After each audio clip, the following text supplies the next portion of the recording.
This horror story was shared by Ben, a pest control technician who once took a job at an old cinema in the heart of Bangkok. What began as a routine late-night assignment turned into a terrifying experience he could never forget. After working in termite extermination for a couple of years, Ben received a job through a personal connection. The task was simple: treat the cinema for termites starting at 11 p.m. Despite the late hour, Ben wasn't too worried. The real concern, he said, wasn't the time, but the unsettling vibe he got from the place the moment he arrived. The cinema was massive, with a lower level for regular seats and an upper balcony for premium tickets. Because of its size, Ben brought a friend along. They planned to divide the work, one starting from the top and moving down, the other from the bottom up. They met at 10:30 p.m. and spoke briefly with the security guard, who reassured him, "You can go in. It's all lit up inside. Nothing to worry about." True enough, the lights were blazing throughout the entire building. Darkness wouldn't be an issue tonight. Ben took the left path and ascended to the balcony. Even with every light turned on, the vast emptiness and silence of the space felt deeply unsettling. He sat in one of the regular seats and absent-mindedly scrolled through his phone. Fatigue crept in, and without realizing it, he dozed off. In his sleep, he saw a group of around 20 vocational students laughing and enjoying a movie. The screen flickered as the film played, and the atmosphere was lively. But then, a loud bang. Suddenly, the scene transformed. The same students were now brawling violently. Some wielded machetes, others fired guns.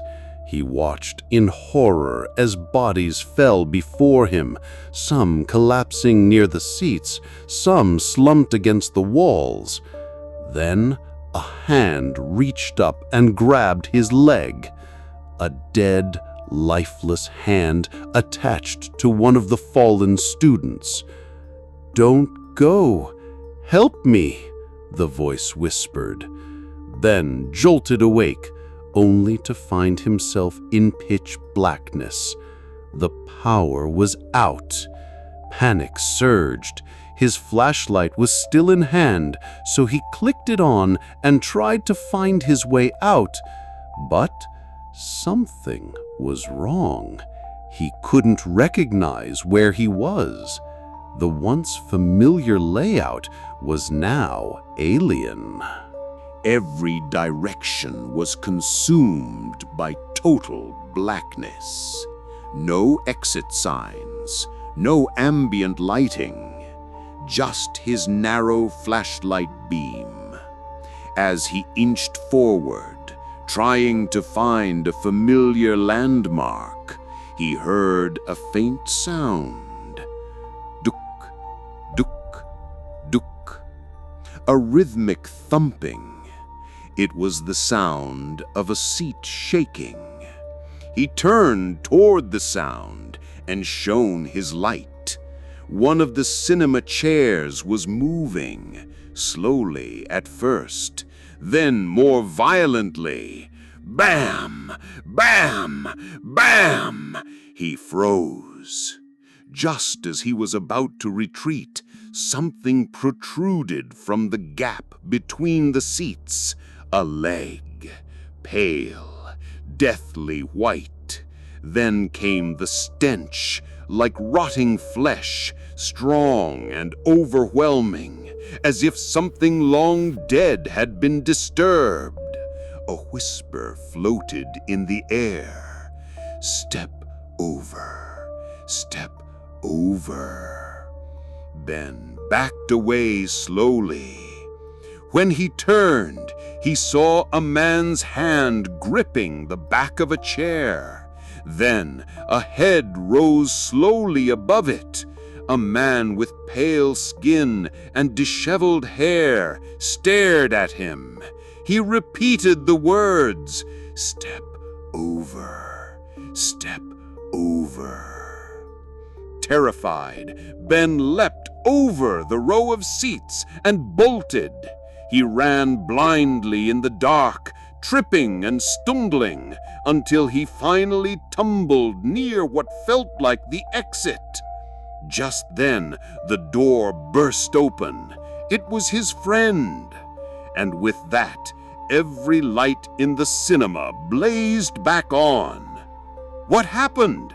Are you okay?" his friend asked. "There's a ghost in there, I swear!" Boy shouted, still panting. "A ghost! Come on, we just got here." They went back together, but nothing was there. The theater looked perfectly normal. A few janitors were even sweeping the floors. Ben was stunned. The same place he had just fled from in terror now looked completely ordinary. He swore he wasn't dreaming. His flashlight was still on. He recalled the sensations, the fear, the stench, the panic. He remembered the hand grabbing him, the whispers, all of it. To this day, Ben has no explanation. The phrase "step over" still haunts him. What did it mean? Who were the figures he saw? Why was that cinema the stage for such horror? The host of the ghost radio confirmed the cinema's reputation.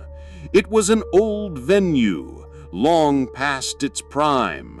Once showing double features, it had shifted to niche films in recent years. Now it was the only cinema left in the area. Interestingly, the current owner said he never heard of any ghost stories. He had only recently taken over the business. The building had changed hands. But Boy and the host agreed on one thing. The place had a peculiar atmosphere, a smell of mildew and aged leather, of velvet curtains and memories that refused to fade. And to this day, Ben never stepped into that cinema again.